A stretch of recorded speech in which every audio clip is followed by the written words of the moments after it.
gare ku pi minus. Ana samun wasu page bet a kafofin sadarwa wanda sunansu yake iri ɗaya da na pi network. Saboda haka ku kula idan kun san kuna yin pi, ku kula da wanda za ku yi mu'amala da shi.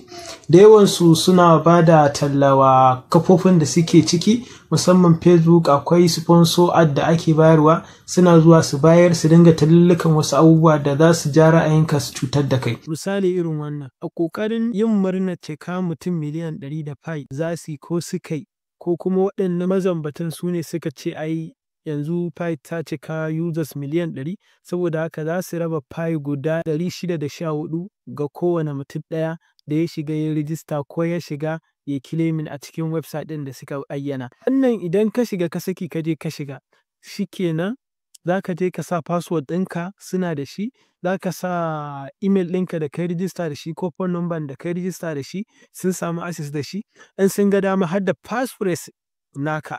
Saboda haka mutane ku kula sosai idan ka san kayi pi, irin waɗannan shafukan ba shafukan ziyartar ka bane ba, ka haƙura da abin da kake da shi, saboda sun ce za su baka pi ƙwaya 614. Saboda haka ku kauce wa irin wannan mutanen, kar ku saki ku yarda da wannan mazambatan.